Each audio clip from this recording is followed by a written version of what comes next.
Bienvenue dans cette nouvelle édition du 12-15. Voici les titres de l'actualité. Quelle réponse face à la menace terroriste en Afrique? La question est au cœur de l'actualité à l'heure où les attentats se multiplient sur le continent. Le gouvernement équato-guinéen réfute les accusations d'assassinat politique formulées à son encontre. Il dénonce une tentative de déstabilisation et appelle à la retenue. Et puis face à la concurrence, le cimentier camerounais Simancam annonce la baisse du prix de sacs de ciment dans les marchés de Douala. Il passe de 4 600 à 4 350 francs CFA. Mais avant de développer ces titres, ces choses faites, le Conseil constitutionnel a proclamé ce 2 novembre 2015 les résultats définitifs de l'élection présidentielle ivoirienne. Ils viennent confirmer ceux annoncés par la Commission électorale indépendante qui donnait le président sortant Alassane Ouattara vainqueur avec 83,66% des suffrages. Le taux de participation est estimé à près de 53%. La menace terroriste perdure sur le continent. La Somalie et le Tchad ont été respectivement frappés par des attentats ce week-end. Preuve que les mouvements islamistes sont encore loin d'être vaincus. Le point avec Alioune Guindo. Jusqu'à quand l'Afrique fera-t-elle face aux attaques terroristes? En Somalie, 12 personnes ont été victimes d'un attentat suicide perpétré le 31 octobre 2015 contre un grand hôtel à Mogadiscio, la capitale. Même mode opératoire pour Boko Haram, qui a fait 11 victimes civiles dans la région du lac Tchad le lendemain. Ces attaques sont récurrentes malgré les ripostes des forces gouvernementales africaines. Toutes ces attaques posent problème au niveau de l'économie des pays africains, bien entendu. Parce que dans un premier temps, il faut remarquer que les investissements directs étrangers ont besoin de sécurité. La menace terroriste qui pèse aujourd'hui en Afrique peut par exemple porter un coup dur à un secteur comme le tourisme. Le fait de pouvoir mener des activités économiques, il faudrait pouvoir garantir tout cela pour arriver à pouvoir avancer un petit peu dans le développement en Afrique. Face à des attaques terroristes, la mise en place d'une force africaine de lutte contre le terrorisme, en particulier contre la nébuleuse Boko Haram, se fait toujours attendre. En amont, les gouvernements victimes des forfaits du groupe djihadiste, le Cameroun, le Nigeria, le Tchad et le Niger, ont décidé d'unir leurs forces. Cependant, toutes ces politiques ne sont pas encore suffisantes pour mettre fin à l'insécurité que créent les groupes terroristes. La création d'une force continentale pour lutter contre le terrorisme semble être une bonne idée. Premièrement, cela permettra de mutualiser les moyens militaires, car la lutte contre le terrorisme implique un effort financier important. D'autre part, le terrorisme étant un phénomène transnational, et donc qui par sa définition dépasse les frontières politiques, il est donc urgent de poser les bases d'une coopération durable entre les États africains pour contrer ce phénomène. Rappelons que le Tchad a déjà subi, le 10 octobre 2015, une attaque subie par le groupe Boko Haram. La mise en place d'une politique continentale de lutte contre le terrorisme devra prévoir le renouvellement fréquent de ces actions en vue de résister à la pression imposée par les groupes islamistes. Le gouvernement tchadien est en deuil. Gata Ngoulou, ministre de l'Aménagement du territoire, de l'urbanisme et de l'habitat, est décédé ce dimanche dans un tragique accident de voiture alors qu'il revenait d'une tournée nationale dans le cadre du recensement électoral.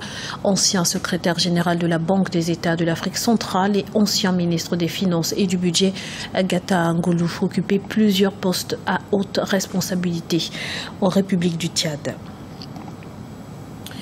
Alfonso Nzoué-Moukaï, troisième vice-premier ministre équato-guinéen chargé des droits de l'homme, a tenu une conférence de presse le 30 octobre à Paris, l'occasion de réagir aux accusations de la coalition pour le retour de la démocratie en Guinée équatoriale. Les détails avec Deogracias Podo. Face à de récentes accusations de crimes politiques, le gouvernement équato-guinéen a réagi ce vendredi 30 octobre 2015. Réunis au sein de la coalition pour le retour de la démocratie, plusieurs opposants avaient, il y a encore quelques jours, accusé les autorités équato-guinéennes d'avoir perpétré l'assassinat d'au moins 310 opposants entre 1979 et 2015. Pour Alfonso Nzoué-Moukaï, il n'en est rien. Nous voulons, au nom du gouvernement, de faire l'information aux connaissances de tout le monde. La fameuse liste-là, c'est une fausse histoire qui sont inventées les malfaiteurs qui veulent nuire l'image de Guinée équatoriale.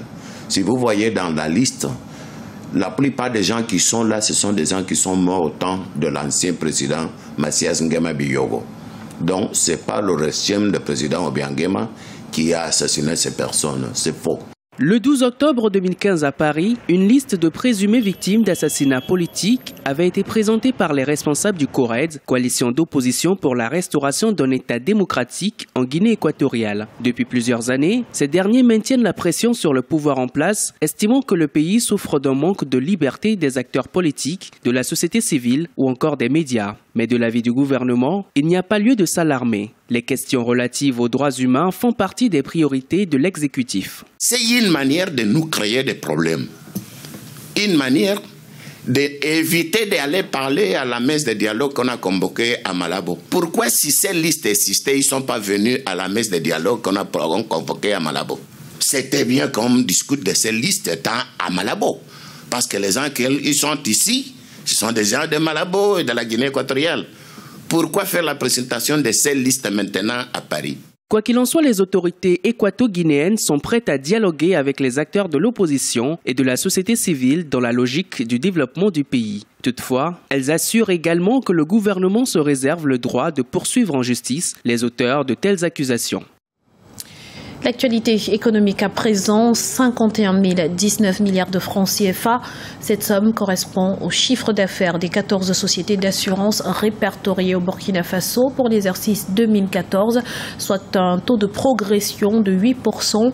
Le volume d'épargne cumulé par le marché des assurances a quant à lui atteint 86,51 milliards de francs CFA en 2014 contre 77,61 milliards de francs CFA en 2013.